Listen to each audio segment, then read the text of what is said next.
सभी साधकों को और सबके अंदर बैठे परमात्मा को मेरा प्रणाम। मैं आराधना रोड़ा अपने चैनल आराधना रोड़ा द यूनिक प्राणा में आपका स्वागत करती हूँ। आज आपके साथ शेयर करूंगी कर्म योग, भक्ति योग और ज्ञान योग को, जिसे आप बहुत अच्छे से समझना। तो आइए शुरुआत करते हैं। साधकों के मन में ये प्रश्न होता है कि कर्म योग, भक्ति योग और ज्ञान योग में श्रेष्ठ मार्ग कौन सा है। तो आप बहुत अच्छे से समझ लें, तीनों ही मार्ग परमात्मा तक ले जाते हैं और तीनों को बहुत अच्छे से आपके साथ में ब्रीफ भी करूंगी। तीनों ही मार्गों में ध्यान को आपने साथ रखना है, यानी कर्म करते हुए भी ध्यान, भक्ति करते हुए भी ध्यान, ज्ञान सुनते हुए या ज्ञान लेते हुए भी ध्यान। और सजगता नहीं, अवेयरनेस नहीं, ध्यान नहीं, तो तीनों के तीनों मार्ग व्यर्थ हैं। अंततः आना आपको ध्यान की स्थिति में ही है, साक्षी स्थिति में ही है। इस यात्रा का निष्कर्ष यही है, साक्षी स्थिति। यानी सरल शब्दों में मैं अगर आपको कहूं या समझाऊं तो अपनी निगरानी में स्वयं रहना और इंद्रियों के साक्षी रहना, हर एक सांस सांस में उसकी आराधना करना, वो भी ध्यान द्वारा। तो यहां इस बात को समझने का अर्थ है कि जब आप अपने ही साक्षी खुद रहोगे तो क्या आपसे कोई गलती हो सकती है? नहीं ना। तो यानी ये निष्कर्ष है साक्षी में स्थिति में आ जाना। अब शुरुआत करते हैं कर्म योग से। संसार में पूरी तरह लिप्त हैं जो मनुष्य, फिर भी ईश्वर प्राप्ति की चेष्टा करना, यानी पूरी तरह से संसार के सभी साधनों में घिरे हुए हैं, लेकिन उसके बाद भी चेष्टा है परमात्मा को प्राप्त करने की। कोई भी जीव एक क्षण के लिए भी कर्म किए बगैर नहीं रह सकता। और जो भी घटनाएं हमारे साथ घटती हैं वो हमारे द्वारा किए गए कर्मों का ही परिणाम है। ये आप बहुत अच्छी तरह से जानते हैं, क्योंकि पहले हम दोष देते थे लोगों को, स्थितियों को, परिस्थितियों को, अपने किस्मत को। लेकिन जब धीरे धीरे हमें ये पता चला कि ये सब कुछ हमारे ही किए कर्मों का परिणाम है। जिस तरह धनुष से बाण छोड़ा तो उसकी दिशा और लक्ष्य पूरी तरह से निश्चित है, जब तक बाण का मार्ग हम बदल ना दें। तो कर्म दो प्रकार के हैं, सकाम कर्म, स्वयं के लाभ के लिए किए गए कर्म, और निष्काम कर्म, स्वार्थहीनता कर्म, यानी नए कर्मों से बचने का मार्ग निष्काम, जिसमें आपका कोई भी स्वार्थ छिपा ना हो। इसमें क्षमा भाव, सहायता करना, ज्ञान देना लेना, ये निष्काम कर्म है। कर्म योग इस कर्म चक्र को तोड़ने और अहंकार से मुक्त होकर अपने सच्चे स्वरूप को खोजने का मार्ग है। जब आप किसी काम के प्रति आपके अंदर स्वार्थ ही नहीं रह जाता, पूरे तरह से क्षमा भाव आ जाती है, आप अहंकार से मुक्त हो जाते हैं, फिर क्या होता है? अपना सच्चा स्वरूप धीरे धीरे दिखने लगता है, जहां ध्यान फलों या परिणाम पर नहीं बल्कि कर्म पर होता है। अब यहां पर अगर हम छोटे छोटे एग्जाम्पल लें, कि जैसे कि आपने कोई भी बड़ा अच्छा काम किया या कोई छोटा अच्छा काम किया, लेकिन आप उसके फल का परिणाम डिसाइड नहीं करते, उसका फल नहीं सोचते, या ये नहीं सोचते कि इस काम के प्रति आपको प्रशंसा मिल जाए, सबको पता चले कि ये काम आपके द्वारा हुआ है। जब ऐसी कोई भी इच्छा आपके मन में नहीं रहती, तो ये निष्काम कर्म है। फल की चिंता किए बिना अपने कर्तव्य निभाना, परिणामों से खुद को पूरी तरह से अलग रखना, अपने कर्तव्य के प्रति समर्पण भाव, और ना तो पुरस्कार की इच्छा रखना कि मुझे सफलता मिले, या कहीं ये कार्य करूंगा तो मुझे असफलता मिले ना मिले।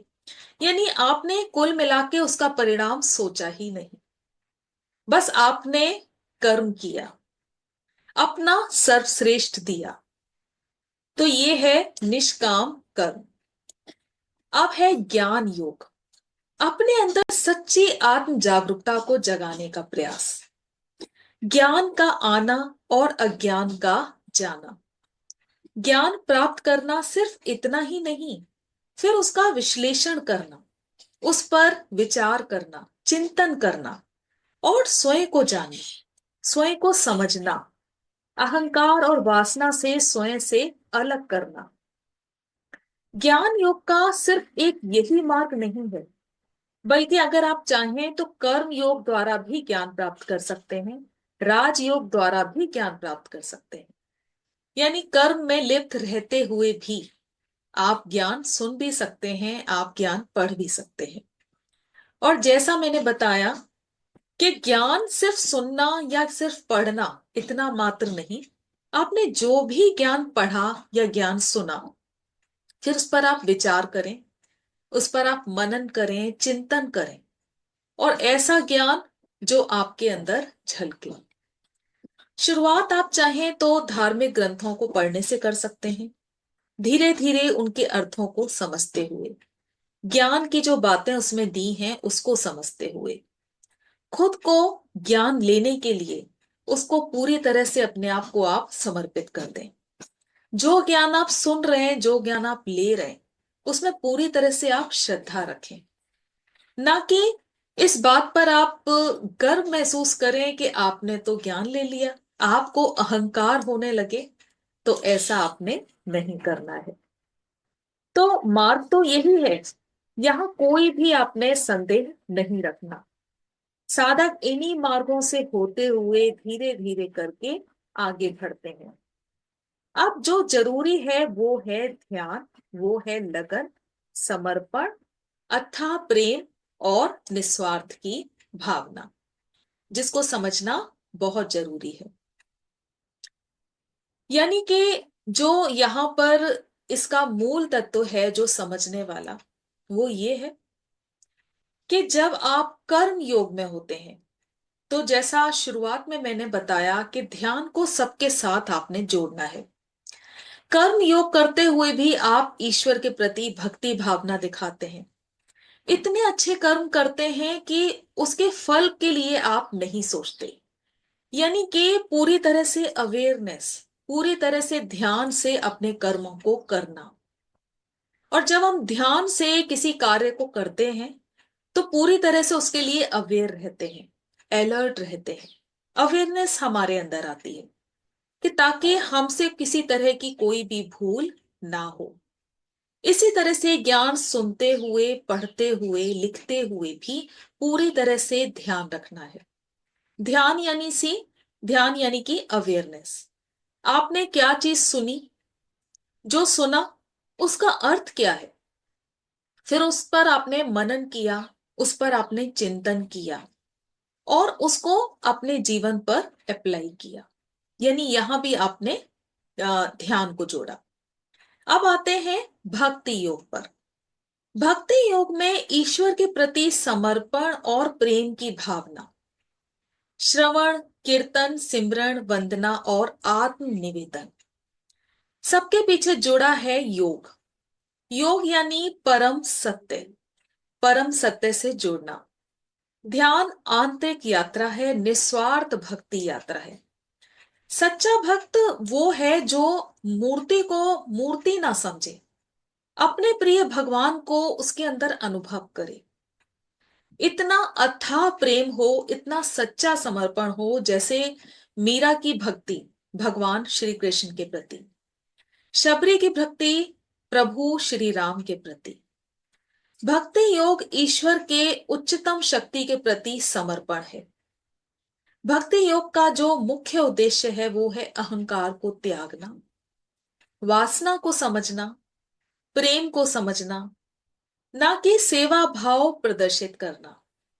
और इसका मोस्टली एग्जाम्पल आप सभी लोग जानते हैं। बहुत से साधक ऐसे हैं जो सेवा तो करते हैं, लेकिन उस चीज को प्रदर्शित भी करते हैं ताकि सबके सामने ये प्रूफ आ सके कि वो बहुत सेवा भाव से प्रभु की भक्ति करते हैं।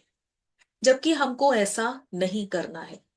जैसा कहा गया है, पूरी तरह से समर्पण भाव, प्रेम भाव, जहां अहंकार का त्याग हो, जहां कोई कामना ना की जाए, प्रभु को समर्पण करना है। भक्ति योग सत्व के मार्ग से जुड़ा हुआ है, जो पवित्रता को प्रकट करता है। स्वयं से परे किसी चीज के प्रति निस्वार्थ भावना। अपने बच्चे के प्रति एक माँ का प्यार कितना निस्वार्थ होता है, चाहे वो कितनी भी तनाव में हो, कितनी भी निराश हो, कितनी भी थकी हो, लेकिन हमेशा जो उसकी प्राथमिकता रहती है वो अपने बच्चे के प्रति ही रहती है। और यहाँ जो व्यक्ति के अंदर बदलाव आता है, सबके प्रति सम्मान भाव, शांति भाव, क्षमा भाव, श्रद्धा भाव, प्रेम भाव। अब आप यहाँ पर जो नोटिस करने वाली बात है वो ये है कि जब आप भक्ति योग में हैं, ज्ञान योग में है, कर्म योग में है, तो यही सारे बदलाव आपके अंदर आते हैं। जब आप निस्वार्थ भाव से सेवा करते हैं, निस्वार्थ भाव से आप भक्ति करते हैं, ज्ञान सुनते हैं, अहंकार दूर होता है, प्रेम भाव आता है, क्षमा भाव आ जाता है, श्रद्धा भाव आ जाता है। यानी तीनों ही मार्ग कहाँ लेकर जाते हैं? परमात्मा की तरफ।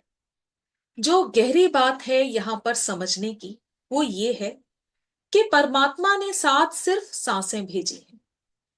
ये आप बहुत अच्छी तरह से जानते हैं कि जब हमारा जन्म होता है तो साथ क्या आता है? सिर्फ सांसें।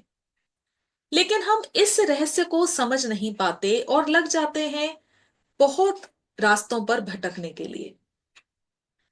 यहां पर मैं इसका एक एग्जाम्पल देती हूं, एक छोटी सी कहानी के साथ, कि एक युवक बहुत अच्छे संत को ढूंढते हुए सामने ही बैठे एक संत के पास जाते हैं और उनसे कहते हैं कि मुझे एक संत की तलाश है, एक गुरु की तलाश है, जो मुझे सच्ची भक्ति दे, सच्ची राह दिखाए।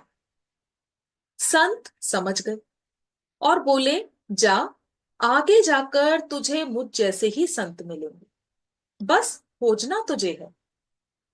मुझ जैसे गेहुए वस्त्र पहने होंगे और जिस तरह मैं जिस आसन पर बैठा हूं, ऐसे ही आसन पर वो भी बैठे होंगे और एक पेड़ के नीचे वो आसन लगाकर बैठे हैं। अब युवक ने सारा कुछ सुनने के बाद युवक वहां से चल पड़ा और 5 साल तक भटकता रहा उन संत को ढूंढने के लिए। लेकिन फिर अंत में ढूंढता ढूंढता वापस वो उस जगह पर आ गया जहां पर वो संत बैठे हुए थे और उनको देखकर एकदम से बहुत हैरान हुआ कि अरे, ये तो वही संत है। संत ने भी कहा कि मैं तेरी ही प्रतीक्षा कर रहा था। अब यहां पर आकर देखा उसने, वही पेड़, वही आसन और वही संत के वस्त्र। यानी मन जो भटक भटक कर अंत में पहुंचता है अपनी ही सांसों के पास। यानी जैसा मैंने बताया कि चाहे भक्ति योग हो, कर्म योग हो, ज्ञान योग हो, अंत क्या है? ध्यान, साक्षी स्वरूप होना। ध्यान यानी अपनी ही सांसों के साथ ध्यान करना। तो यानी कि इतना भटक भटक कर अंत में समझ आता है कि जन्म के समय साथ क्या आया था? सांसें। और उन्हीं सांसों को हम पहचान नहीं पाते, वही सांसें हमें मिली थी। सांसें ही हमारी गुरु हैं, जो ध्यान के माध्यम से हमारी नैया को पार लगाएंगी। जब नदी का सागर से मिलन होता है तो नदी को ये पता चलता है कि वो तो सागर ही थी। इस प्रकार जिस क्षण एक भक्त श्रद्धा भाव से ईश्वर के प्रति समर्पित होता है तो वो उसी समय ईश्वर हो जाता है। तो मुझे पूरी उम्मीद है आप तीनों मार्ग को बहुत अच्छी तरह से समझे होंगे। बस ध्यान क्या रखना है कि इन तीनों के साथ हमें ध्यान को जोड़ना है। यानी जो भी कार्य करें पूरी तरह से श्रद्धा से करें और फल का स्वार्थ ना लेकर निस्वार्थ होकर आप कर्म करें, भक्ति करें। वो भी इस उद्देश्य से कि हमको किसी को नहीं दिखाना कि हमने इतने अच्छे कार्य किए हैं। इसी तरह से कर्म योग में भी आपको करना है और ज्ञान सुनते हुए या ज्ञान कहते हुए भी यही भावना अपने अंदर लेकर आनी है। तो मुझे पूरी उम्मीद है आप बहुत अच्छे से समझे हैं। अपने अनुभव को भी मेरे साथ शेयर किया करें। आज के लिए इतना ही। बहुत बहुत धन्यवाद आप सभी का।